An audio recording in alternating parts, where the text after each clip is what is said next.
Hey, so this is just a short overview of three different ways we might structure our argument. And if you remember, we've got four writing goals. And so we're just kind of zeroing in on structure this week as a way to say, here's some options you have when you build an argument, besides just maybe the way you've always done it.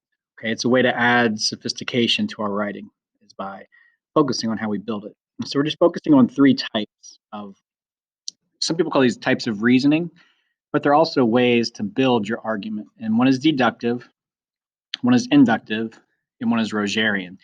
If you've clicked from the learning plan, you can see there are quick explanations of each. And so they do a good job here of saying what induction is. For example, it says, arranging an argument from particulars to the universals, okay, which is another way of saying starting with your examples and then making your conclusions. It's kind of like what you do in a science lab. You observe the data, and at the end, you draw your conclusions. And that's a way that you can build your argument. You can say, here's an example of this. Here's an example of this. When we look at the examples and take them all together, there's only one conclusion. We need to do this. And that's an inductive approach. I would say most of us have been taught deductive along the way in school. You start with your thesis, you brainstorm some reasons why it's true, and then you give some examples that support the reasons that support your thesis. So it's a way of starting with your conclusion, and then you back it up. Inductive does the opposite. It starts with your examples and then moves to your conclusion. And so you might think through when it's advantageous to use each kind, right? So if I'm making an argument to an audience that is agreeing with me, maybe I start with my point, right? Hey, I agree with you. And then we can move through why. But maybe the audience is really skeptical and they don't want to, whatever it is, allow us to come to school without masks, right? They're against that idea.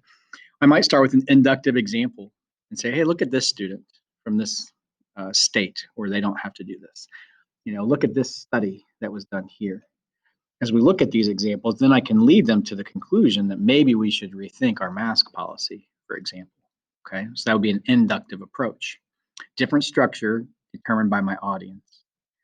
I think, well, let me catch the last one here is Rogerian. And the link takes you to this doc that does a good job, again, of explaining Rogerian. I like this second paragraph. It says, in essence, the writer offers points in support of a position and asks the readers, what can we agree upon?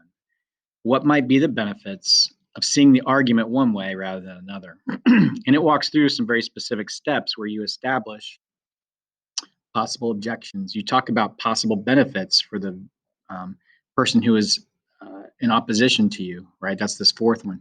And so a Rogerian argument is really about solving a problem and bringing two sides together, okay, who might otherwise have reason to be in disagreement.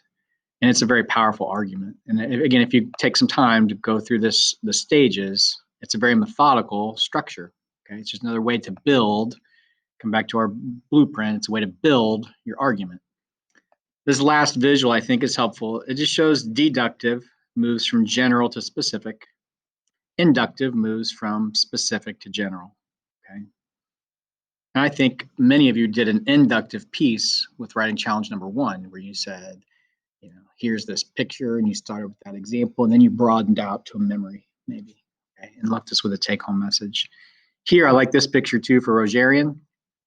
It kind of says this side has the cheese, and this side has the bread. We can put these two sides together, we'd actually have a sandwich, okay? And that's what it is. It's a common ground argument. You've got some good ideas over here. I've got some good ideas over here. If we could just meld these two things together, we would have a solution, okay? There are great examples of this in the text. An inductive case is right here. This is the Malcolm Gladwell piece. It's fantastic. He's thinking about the difference between the way Asian students have learned math and numbers and the way we have in the United States, for example. And he makes an inductive case for why Asian students are better at math. Okay, it's really interesting. I think you'll like it. The Rogerian gives an example. I think it's annotated even. That kind of shows you how they do these two spots. And I think I forgot to say this, but a Rogerian argument works really well if you're trying to get a policy passed, right? You want two sides to come together to make a change. Okay, so I would look at those examples. And then there's two little practice things here as well. One is to identify some examples of it in use, and the answers are on there, so you can check it. And I'm glad to answer questions if it doesn't make sense. And then there's some opportunity in the writing notebook just to try out a couple of those structures with some specific topics I think are really interesting. Okay. But if you have any questions at all, don't hesitate or feel bad about shooting me a note. I'm glad to explain something further or have you piped into class when we talk about it in class. That's fine too. Okay. Hope you guys are doing okay.